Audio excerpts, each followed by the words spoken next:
Welcome to the latest episode of the Informing Choices mini-pod. It's not uncommon for us to consider a positive outcome in the future or a negative one, the utopian view or the dystopian view. But the likelihood is of a future with both positive and negative elements, much like we've seen in the past and indeed are seeing in the present. Today, we're exploring the dichotomy between advanced technology changing everything for the better and a world in chaos because of climate change. So will we harness these amazing technology advances to resolve our challenges in the second half of the 21st century and create a Technotopia? And will we recover from sliding into climate change fueled dystopia? To consider these contrasting futures, I'm delighted to welcome Managing Principal at Future Shift Consulting, Rob Caldera, back to the podcast. So, Rob, welcome back to the podcast. But not only that, welcome back from from the year 2060. Hi, Steve. Thank you for having me on again. I always enjoy doing this. And this time it was a real treat getting to visit the year 2060 as sort of your correspondent for the podcast. So I kind of just got back and have a lot to talk about.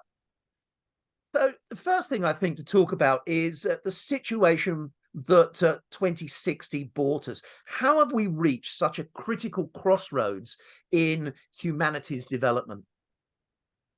Sure. So let me tell you a little bit about the situation at that point in time.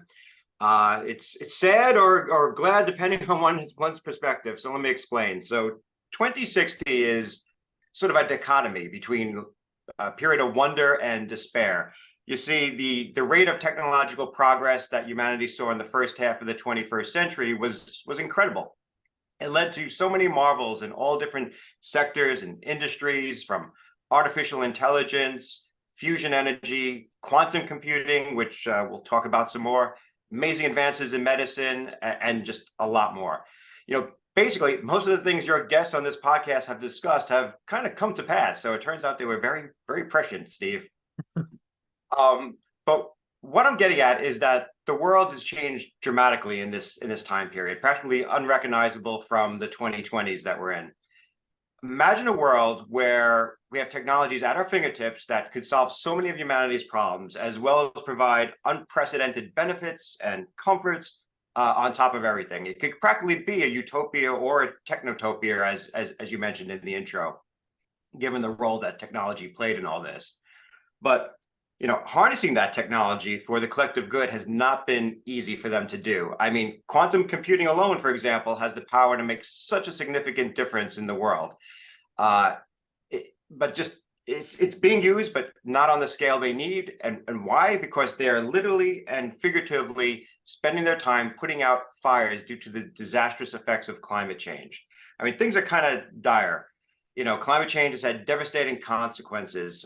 Humanity basically didn't act fast enough or soon enough when we had the chance. And even though in that time period, it's still not too late to kind of reverse things, especially with the technology they have in that time. It's not exactly at a Mad Max world yet either, to reference an old movie. But it will take a massive coordinated effort, lots of time, and unfortunately, there'll be a lot more suffering along the way. So to kind of paint you a picture of the world in 2060 and the preceding decades of that, they've seen deadly heat waves killing tens of millions of people, climate refugees flooding the northern hemisphere, extreme fires, droughts, flooding of biblical proportion, unprecedented eco-terrorism. It's a world of two extremes, that potential technotopia set within environmental dystopia. It's the stuff of old sci-fi movies to some extent. And in fact, since I mentioned sci-fi, actually that recent novel that came out, The Ministry for the Future by Kim Stanley Robinson, predicted a lot of this pretty accurately, but sadly we didn't heed its warning, Steve. That's absolutely fascinating, and it's really interesting, isn't it, that when you come back from the future, you get a sense that actually many of the things we've been talking about for some years have actually come to pass. So there's a bit of a warning there, isn't there? But let's focus for a few minutes on one of the critical technologies that we've seen playing an ever more significant role across life, society, and business, and that technology is quantum computing. You mentioned it just now, but I'm not sure how many people actually realize what it is and how it works. Can you give us an overview of quantum computing and what it does? Sure, and it's not an easy thing to describe. Quantum computing, it's kind of mysterious in some ways, but let me give it a try. So quantum computing has been around a long time, at least conceptually, since the 1980s. But actual advances to the point where we had like real usable quantum computing, at least for large businesses that could afford it, didn't really start until the early 2030s. But so let's take a step back. How do they work?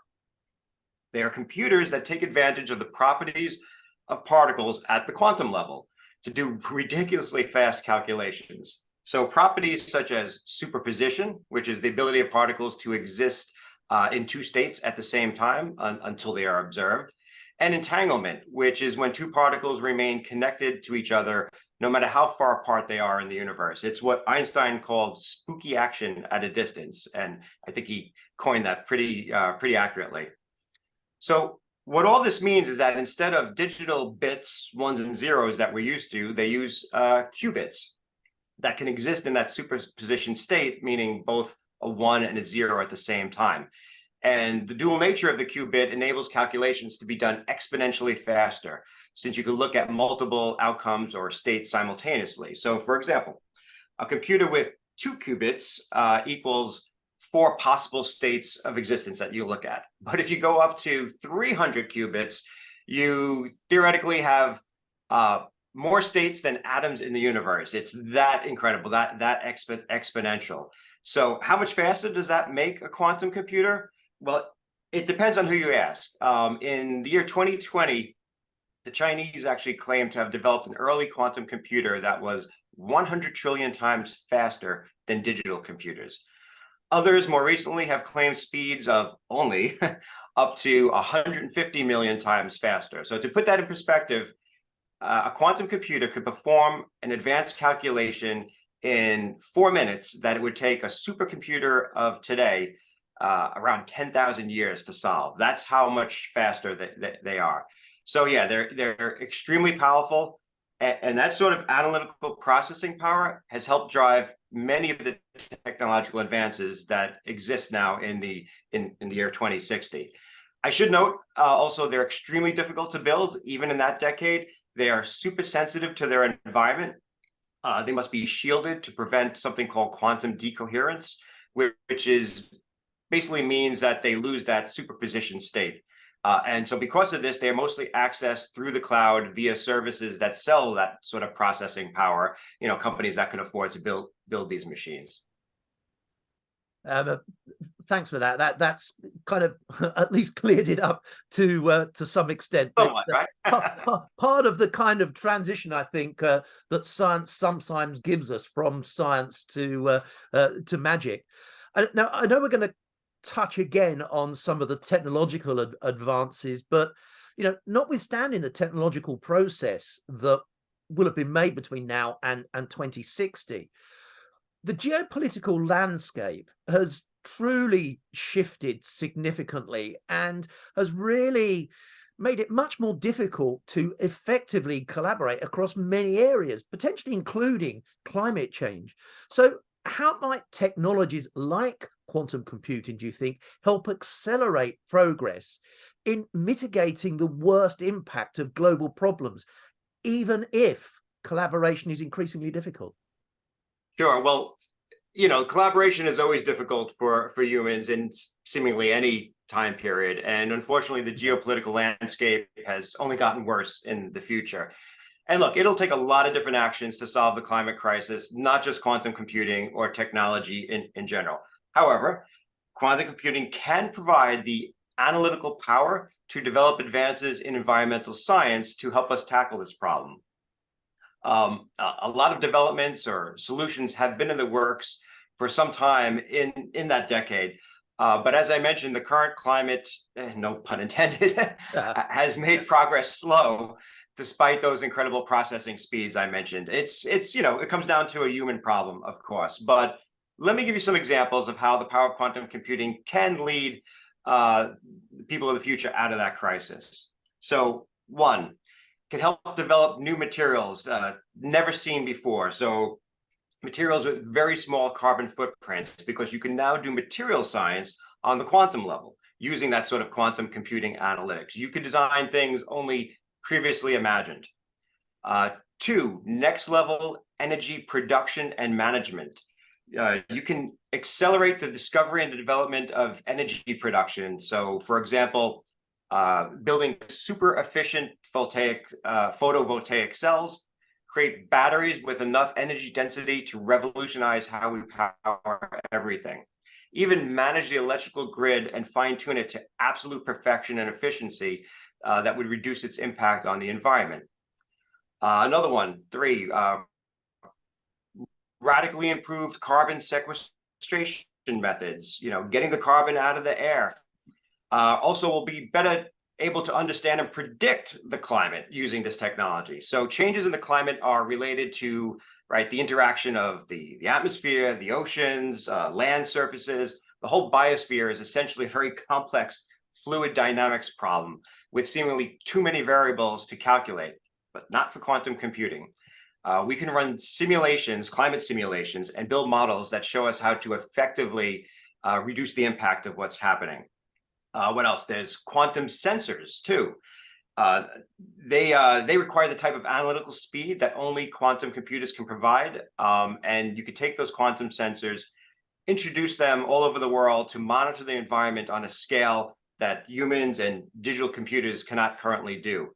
And what that will allow us to do is then make sort of micro adjustments all over the world, change our policies, our mitigation plans accordingly, essentially make small, easy tweaks, but lots and lots of them that add up to a big difference, enabling us to optimize the conditions that will decrease global warming. Sort of like, think of it like the butterfly effect, improving the climate. And then finally, computers themselves, they use up lots of energy. Using quantum computing will become so much more efficient that their impact on the environment will be practically negligible. No more giant server farms. It's like harvesting Bitcoin and hurting the environment.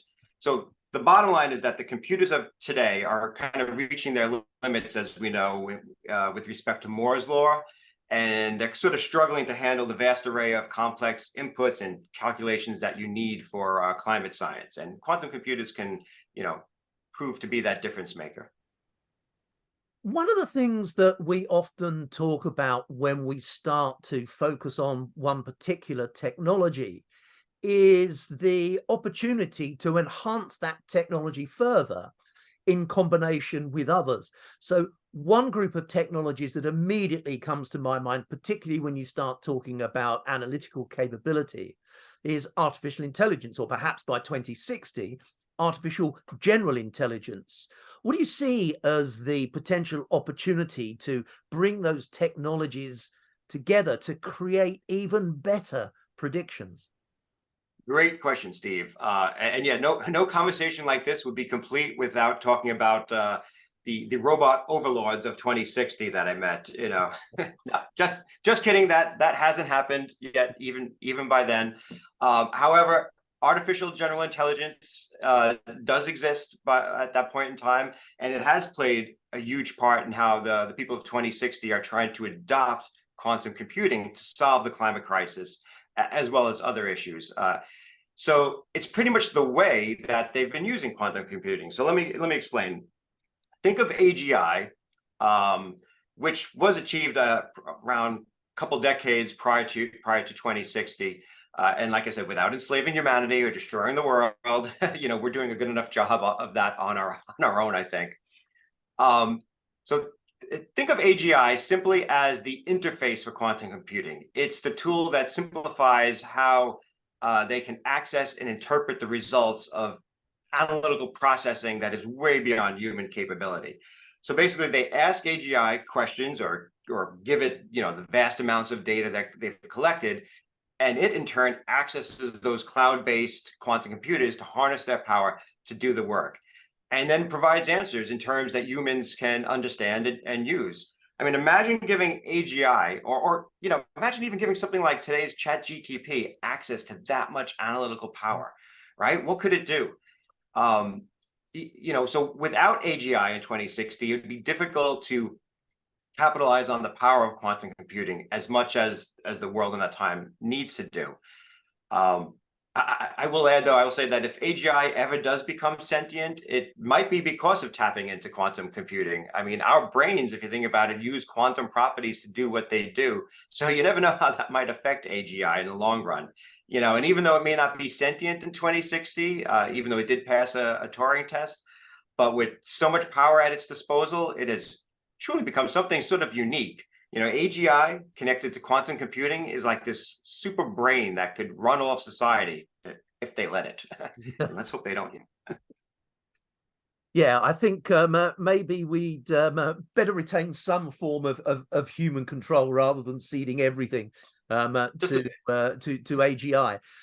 We've just kind of touched on some of the other technologies and the technological benefits of the time. What do you think is going to be important in 2060 in the world that we've kind of outlined with this really positive technotopia?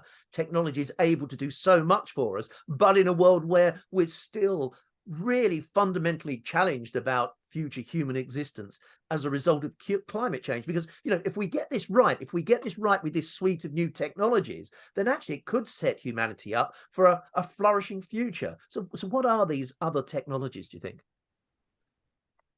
Sure, Steve, that's also a good question. Look, when it comes to humanity, new challenges will always find us, right?